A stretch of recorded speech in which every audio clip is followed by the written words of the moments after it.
الرحمن الرحيم الحمد لله رب العالمين والصلاة والسلام والتحية والإكرام على سيد الأنبياء والمرسلين شفيع المذنبين رحمة للعالمين مولانا أبي القاسم محمد اللهم صل على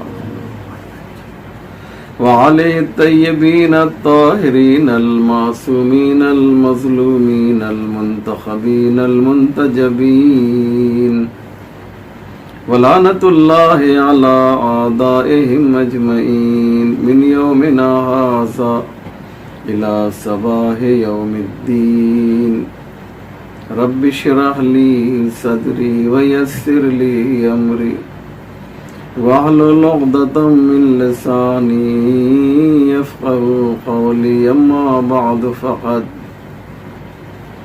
قال الله سبحانه تبارك وتعالى وقوله الحق بسم الله الرحمن الرحيم من كان يريد حرث الآخرة نزد له في حرثه ومن كان يريد حرث الدنيا نؤته منها وما له في الآخرة من نصيب. مومنین کرام، یہ مجلس بعنوان مجلس ترحیم، بعنوان مجلس ایصال ثواب، میرے ایک بہت ہی عزیز محترم اور مخلص دوست جناب سید جمشید اختر صاحب کے پیرنٹس، ان کے والدین کے ایصال ثواب کے لیے برگزار کی گئی ہے. پروردگار عالم سے دعا ہے کہ اللہ ان دو مرحوم کی روح کے اوپر اپنی رحمت خاص نازل فرمائے اور ان کی قبریں روشن ہیں، منور ہیں، نورانی ہیں، ان کی روشنیوں میں اضافہ فرمائے. مجلس کی مناسبت کو پیش نظر رکھتے ہوئے اور چونکہ یہ مجلس در حقیقت یہ آن لائن ہو رہی ہے، لہذا اسے بھی پیش نظر رکھتے ہوئے آج آپ تمام حضرات کی خدمت میں ایک بہت ہی امپورٹنٹ اور اہم موضوع کو لے کر آپ کی خدمت میں حاضر ہوا ہوں. ارشاد خداوند متعال ہو رہا ہے، من کان یرید حرث الآخرۃ نزد لہ فی حرثہ. دیکھو، اگر تم میں کوئی آخرت کے لیے کھیتی کرنا چاہتا ہے تو ہم اس کی کھیتی میں خود انوالوڈ ہو جاتے ہیں، خود شامل ہو جاتے ہیں. ہم اس کی مدد کر کے اس کی کھیتی میں اضافہ کر دیتے ہیں. ومن کان یرید حرث الدنیا، اور اگر کوئی دنیا کے لیے کھیتی کرنا چاہے تو مجھے کوئی آبجیکشن، مجھے کوئی اعتراض نہیں ہے. نؤتہ منہا، اگر کوئی دنیا کے لیے کھیتی کرنا چاہتا ہے تو ہم اسے دنیا بھی عطا کر دیتے ہیں. وما لہ فی الآخرۃ من نصیب، لیکن آخرت میں ہم اسے کچھ دینے والے نہیں ہیں. کیا مقصد؟ بہت ہی واضح اور کھل کر اللہ نے یہ بیان کیا کہ ہم نے تمہیں اختیار دے دیا ہے، تم چاہے دنیا میں رہ کر دنیا کے لیے کام کرو تو میں تمہیں دنیا عطا کروں گا، اور اگر تم آخرت کے لیے کام کرنا چاہو گے دنیا میں رہ کر تو ہم تمہیں آخرت میں عطا کریں گے. لیکن بہت سی خوبصورت بات یہ ہے کہ جب آخرت کی بات آئی تو اللہ نے کہا ہم اضافہ کریں گے، لیکن جب دنیا کی بات آئی تو یہ نہیں کہا کہ ہم اضافہ کریں گے، بلکہ کہا ہم تمہیں دنیا عطا کریں گے۔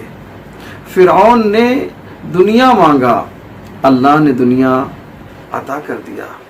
نمرود نے دنیا مانگا، اللہ نے دنیا عطا کر دیا۔ ابو لہب نے دنیا مانگا، اللہ نے دنیا عطا کر دیا۔ ابو جہل نے دنیا مانگا، اللہ نے دنیا عطا کر دیا۔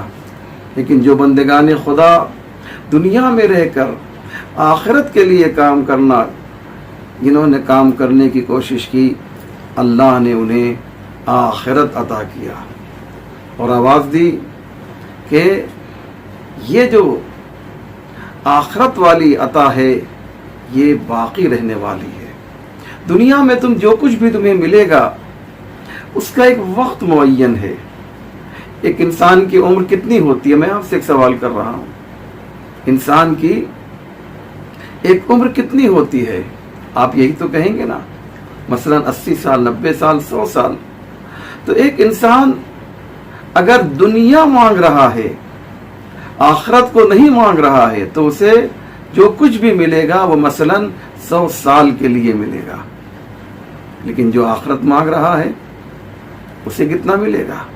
اب تصور کیجئے، جو آخرت مانگ رہا ہے اسے کتنا ملے گا؟ جنات عدن التی تجری من تحتها الانہار۔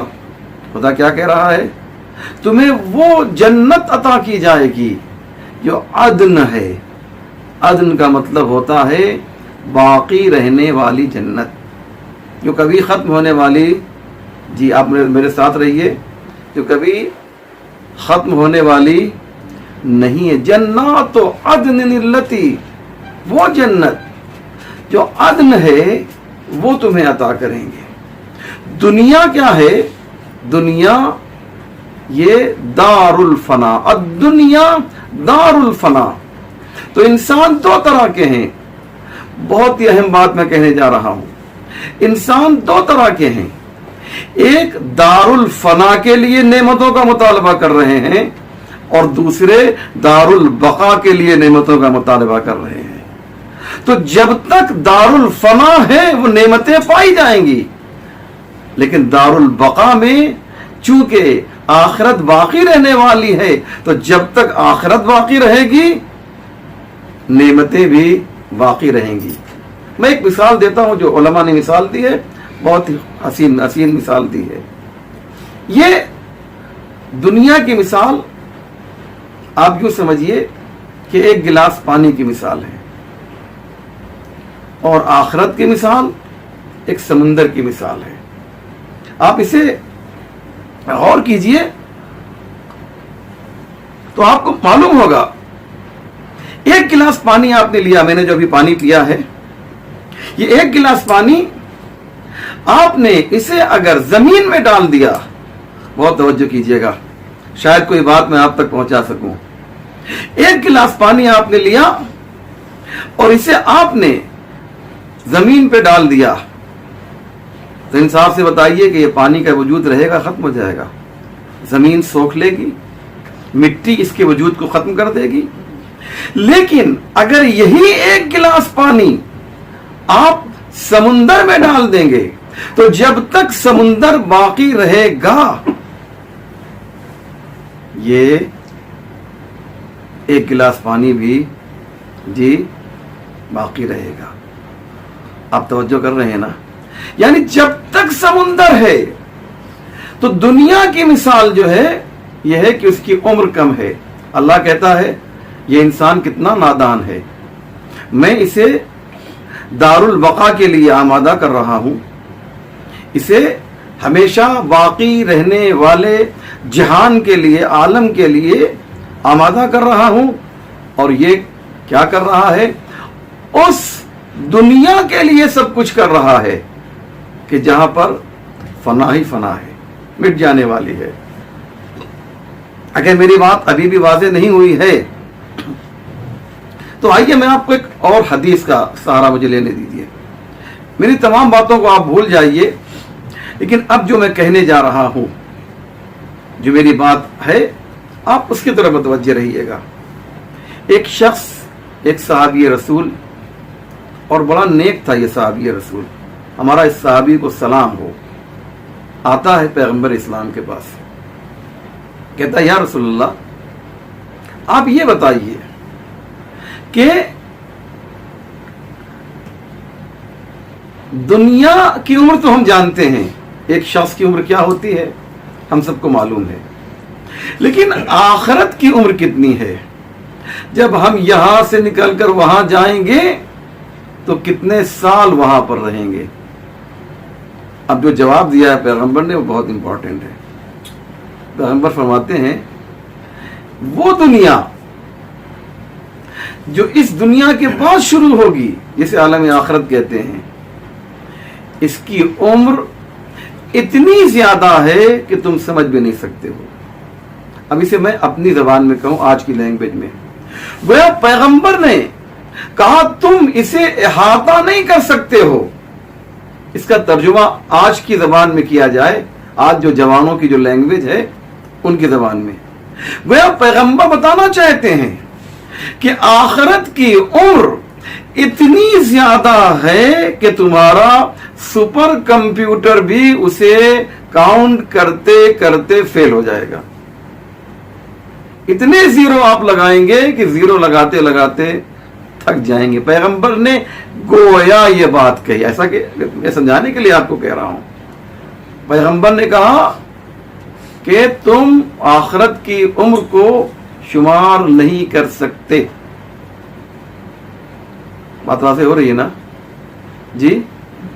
آخرت کی عمر اتنی زیادہ ہے، یو کین ناٹ کاؤنٹ، تم اسے کین ناٹ کاؤنٹ اٹ، تم اسے شمار نہیں کر سکتے، اتنی زیادہ ہے۔ اچھا یہ صحابی بھی بڑا اچھا تھا، اس صحابی نے کیا کیا؟ نہیں یا رسول اللہ آپ کو بتانا پڑے گا، ہم آپ کہہ رہے ہیں کہ ہم کاؤنٹ نہیں کر سکتے ہیں، لیکن اے اللہ کے رسول ہم کو بتانا پڑے گا کہ آخرت کی عمر کتنی ہوتی ہے۔ بہت ہی خوبصورت یہ مکالمہ ہے، یہ کنورزیشن ہے پیغمبر کا اور صحابی پیغمبر کا، اسے آپ سے جانا ہوتا۔ صحابی مچلا ہوا ہے، ضد کر رہا ہے، اے اللہ کے رسول آپ کو بتانا پڑے گا کہ آخرت کی عمر جی کتنی ہے۔ پیغمبر نے جب اس نے بہت زیادہ اصرار کیا تو اب کہا دیکھو میں تمہیں گن کے تو نہیں بتا سکتا ہوں، کاؤنٹ کر کے تو نہیں بتا سکتا ہوں، لیکن تمہیں ایک مثال کے ذریعے سے سمجھا سکتا ہوں۔ کہا یا رسول اللہ مثال کے ذریعے سے سمجھائیے۔ پیغمبر نے کہا تم ایک بہت ہی بڑے، ایک ایسے سمندر کا تصور اور خیال اپنے ذہن میں لاؤ جس کا کوئی کنارہ نہ ہو۔ بہت توجہ کیجیے گا، ایک ایسا سمندر، ایک ایسا اوقیانوس کہ جس کا کوئی کنارہ نہ ہو۔ تصور کرو، تم سے کوئی پوچھے کہ اس میں کتنے قطرے ہیں تو کیا تم بتا سکتے ہو؟ تم شمار کر سکتے ہو؟ اب سنیے جو پیغمبر نے بات کہی۔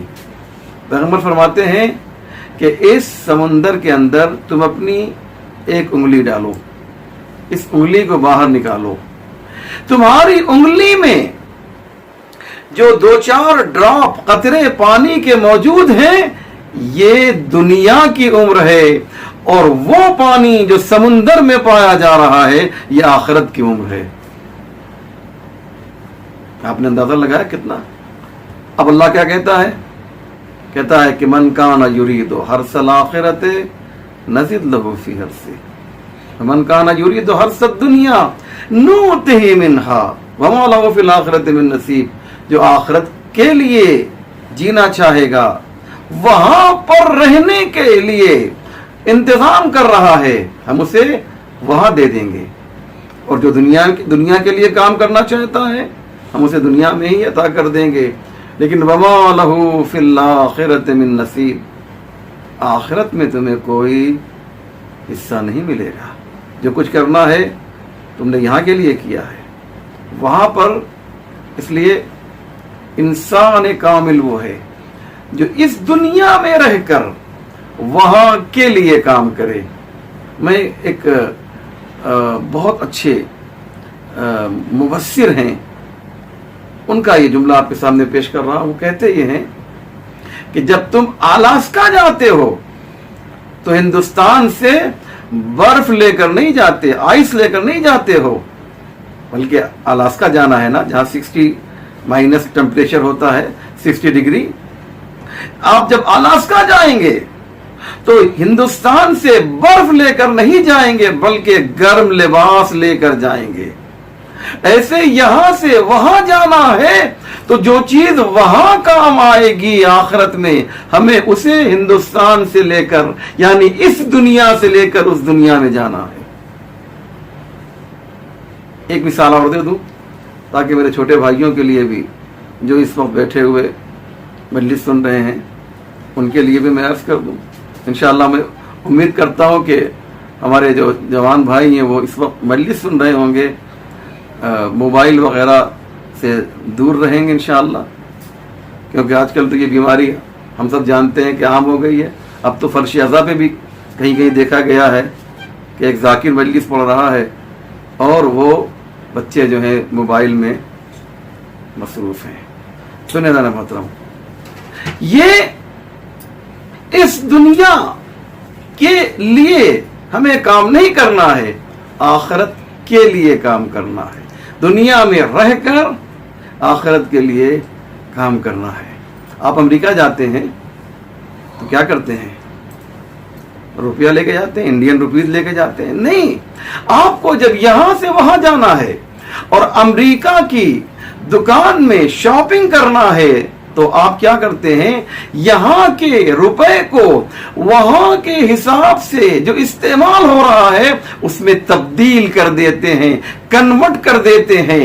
تم یہ چاہتے ہو اسی طریقے سے اگر یہاں سے وہاں جانا ہے، یعنی عالم آخرت میں جانا ہے، تو یہاں کے عمل کو تمہیں ثواب میں تبدیل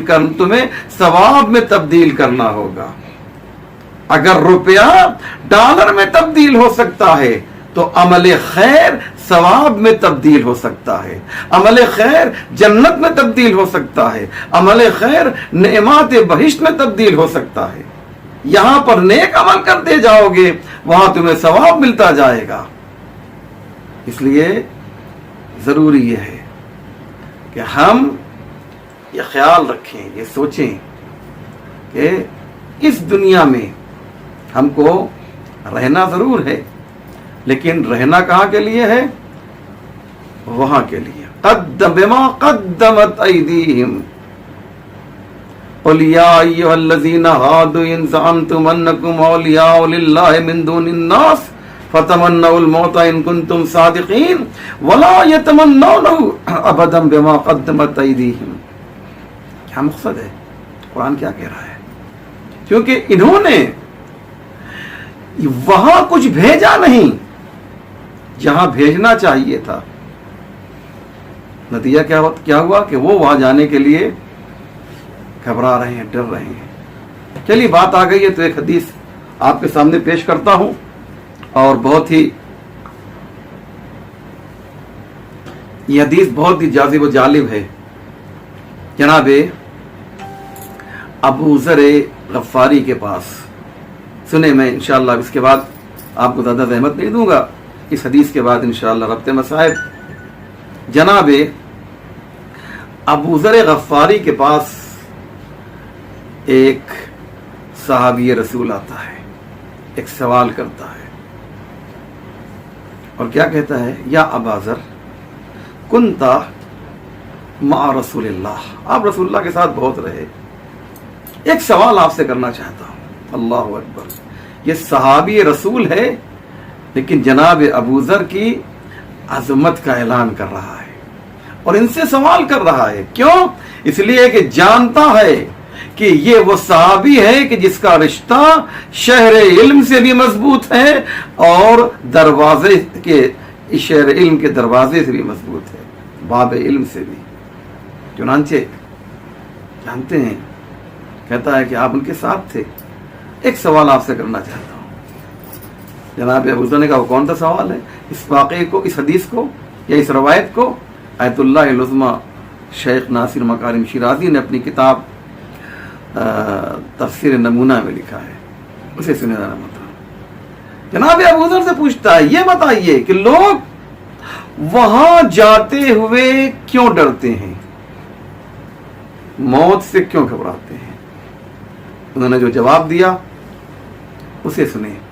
جناب ابو ذر کہتے ہیں لأنکم امرتم الدنیا وخربتم الآخرہ وتکرہون ان تنتقلوا من العمران الى الخراب۔ اللہ اکبر، بہت توجہ کیجیے، کیا بات کہی جناب ابو ذر نے۔ جناب ابو ذر کہتے ہیں کہ تم کیوں ڈرتے ہو وہاں جانے کے لیے، آخرت میں جانے کے لیے؟ انکم امرتم الدنیا، کیونکہ تم نے دنیا کو آباد کر لیا، وخربتم الآخرہ، اور آخرت کو ویران کر دیا، کھنڈر میں تبدیل کر دیا۔ اللہ اکبر۔ وتکرہون ان تنتقلوا من العمران الى الخراب، اور تمہیں اچھا نہیں لگتا ہے کہ تم آبادی سے نکل کر کھنڈر کی طرف چلے جاؤ، ٹوٹی ہوئی بلڈنگ کی طرف چلے جاؤ۔ جو اچھی بلڈنگ میں رہنے کا عادی ہوگا وہ کھنڈر میں کبھی رہنے کے لیے تیار نہیں ہوگا۔ تم نے دنیا کو تو آباد کیا ہے، اسے تو حسین بلڈنگ میں تبدیل کر دیا، لیکن جو آخرت کا تمہارا مکان تھا تم نے اسے کھنڈر میں تبدیل کر دیا۔ اب تم کیسے کھنڈر میں جانا گوارا کرو گے؟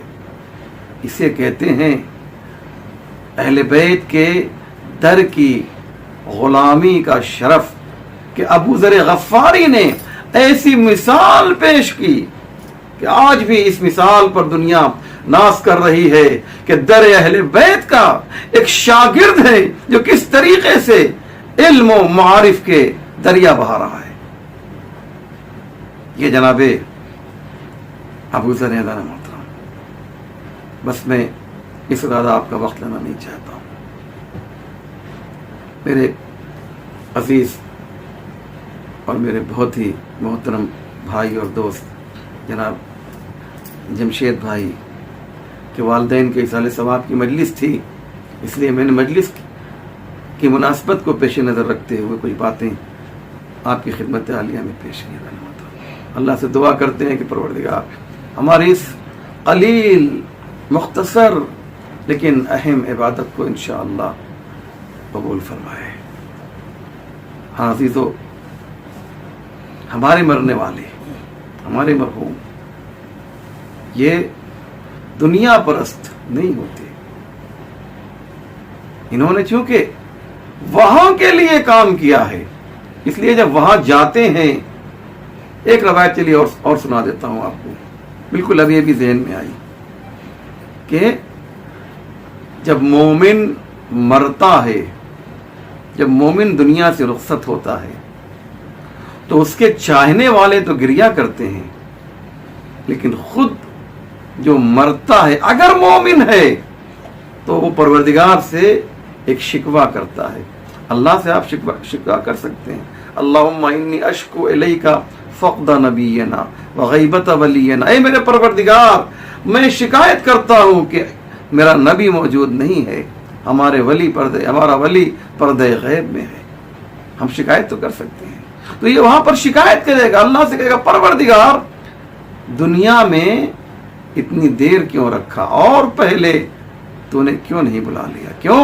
اس لیے کہ جب وہاں پر اس کو وہ نعمتیں عطا کی جائیں گی جو دنیا کے مقابلے میں کمپیریزن اس کا نہیں ہو سکتا ہے، جو قابل مقایسہ نہیں ہے، تو وہ یہ کہے گا پروردگار اتنی دیر کیوں کر دی؟ ہاں، پسماندگان کے لیے، دوستوں کے لیے، چاہنے والوں کے لیے یہ جدائی باعث تکلیف ہے، اسے اذیت ہوتی ہے، اس کا دل ٹوٹتا ہے، لہذا عزیزان محترم یہ بات ذہن میں رکھیے گا کہ موت مومن کے لیے مصیبت نہیں ہے بلکہ راحت ہے. موت مومنین کے لیے باعث سکون ہے. شب عاشور امام حسین نے اپنے اصحاب کو جمع کر کے یہی تو کہا تھا، صبرن یا بنی الکرام، اے فرزندان کرم صبر کرو، کیونکہ اب کل جو عاشور کا دن آنے والا ہے اس کی خاصیت یہ ہے کہ یہ عاشور کا دن جو ہے یہ تمہیں مصیبتوں سے نکال کر راحتوں کی طرف لے جائے گا، اذیتوں سے نکال کر آسانیوں کی طرف لے جائے گا. یہ امام حسین علیہ الصلاۃ والسلام اعلان کر رہے ہیں اور بتا رہے ہیں کہ ہمارے جو جہباز ہیں یہ وہ ہیں کہ جو موت سے نہیں گھبراتے، اور یہ ثابت بھی کیا انہوں نے. لیکن عزادارو، جب صبح عاشور آئی ہے، ہر شہید جام شہادت نوش کر رہا ہے. یہاں تک کہ میں چاہتا ہوں کہ آج ایک حسین کے ایک جانباز کا تذکرہ کروں، اور وہ کون ہے؟ جس کا نام ہے وہب کلبی. جناب وہب کلبی عاشور کے دن امام حسین کی خدمت میں آئے. یہ جانتے ہیں کون ہے وہب کلبی؟ ابھی چند دن پہلے ان کی شادی ہوئی ہے، ابھی ان کی ہتھیلیوں کی مہندی بھی ختم نہیں ہوئی ہے، ابھی نئی نئی شادی، اور کربلا میں امام حسین کی خدمت میں آئے، ہاتھوں کو جوڑا، مولا مجھے مرنے کی اجازت دیجیے. آقا، مجھے امام حسین نے ایک جملہ کہا، وہب اگر تو دنیا سے چلا جائے گا، اگر تو دنیا سے رخصت ہو جائے گا وہب، تو تیری ماں کیسے زندہ رہے گی؟ اتنے میں پشت خیمہ ماں چھپی ہوئی تھی، سامنے آ گئی. آقا، مولا، آپ میرے فرزند کو مقتل میں بھیج دیجیے. جملہ سنیں گے کیا کہا مادر وہب نے؟ میں نہیں چاہتی کہ جب قیامت کے دن ہر ماں اپنے بچوں کو افتخار کرے اور میں فاطمہ زہرا کے سامنے آؤں تو مجھے ان سے شرمندگی کا سامنا نہ کرنا پڑے.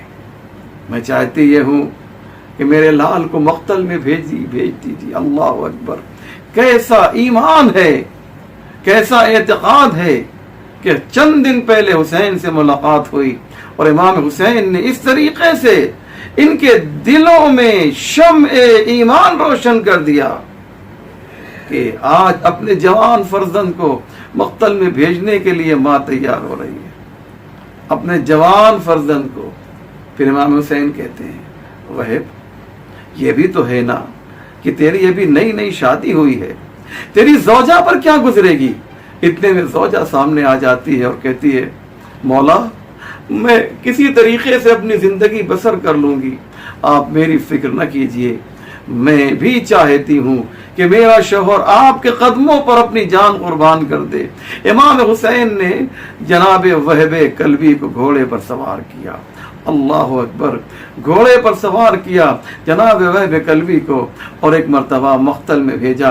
بس میں نے ختم کیا عزیزو، بس 2 جملے اور سن لیجئے اور آپ کی زحمت تمام کرنا چاہتا ہوں. جناب وہب مقتل میں گئے، کچھ دیر جنگ کی، دشمنوں سے شدید مقابلہ کیا، بہت سو کو واصل جہنم کیا، اور واصل جہنم کرنے کے بعد آزادارو جانتے ہیں وہب زمین کربلا پر آئے. ایک ظالم آگے بڑھا، اس نے اپنے خنجر کو نکالا اور نکالنے کے بعد وہب کے سر کو ان کے جسم سے جدا کر دیا. ایک ظالم نے کیا ظلم کیا، سر کو لیا. اللہ کسی ماں کو یہ منظر نہ دکھائے جو وہب کی ماں نے یہ منظر دیکھا. ایک مرتبہ سر کو لیا، وہب کی ماں کے خیمے کے قریب آیا اور آنے کے بعد اس نے اس سر کو وہب کے خیمے کے قریب پھینک دیا، وہب کی ماں کے پاس پھینک دیا۔ عزادارو جملہ سنیں گے، ایک مرتبہ وہب کی ماں نے اس سر کو لے کر مقتل کی طرف گئیں اور لے جانے کے بعد ظالموں کے قریب پھینک دیا اور ایک جملہ کہا، تمہیں معلوم نہیں میں نے اپنے بیٹے کو حسین سے سفر سے صدقہ اتار دیا ہے؟ تمہیں معلوم ہے جب صدقہ دے دیا جاتا ہے تو پھر واپس نہیں لیا جاتا۔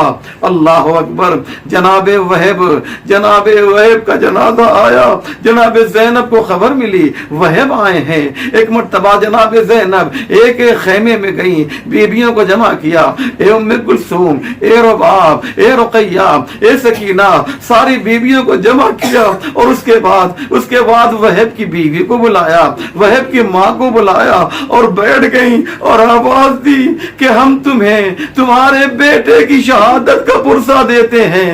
اور پھر زوجہ کی طرف مخاطب ہوئی اور آواز دی، اے زوجہ وہب، ہم تمہیں تمہارے شوہر کی شہادت پہ پرسہ دیتے ہیں۔ میں کہوں گا شہزادی زینب، دست ادب جوڑ کر کہہ رہا ہوں کہ جب وہب دنیا سے گیا تو کم سے کم وہب کے لیے اتنا تو ہوا کہ ان کی ماں کو پرسہ دینے کے لیے لوگ موجود تھے، ان کی زوجہ کو پرسہ دینے کے لیے لوگ موجود تھے، لیکن آئے جب حسین کی شہادت واقع ہوئی تو کوئی پرسہ دینے نہ آیا۔ ارے میں نے غلط کہا، پرسہ دینے لوگ آئے، لیکن کس طریقے سے آئے؟ ہاتھوں میں آگ لیے ہوئے ہیں، نیزہ لیے ہوئے ہیں، آگ سے خیموں کو جلا رہے ہیں، نیزوں سے بیویوں کی ردائیں چھین رہے ہیں۔ وَسَيَعْلَمُ الَّذِينَ ظَلَمُوا أَيَّ مُنقَلَبٍ يَنقَلِبُونَ۔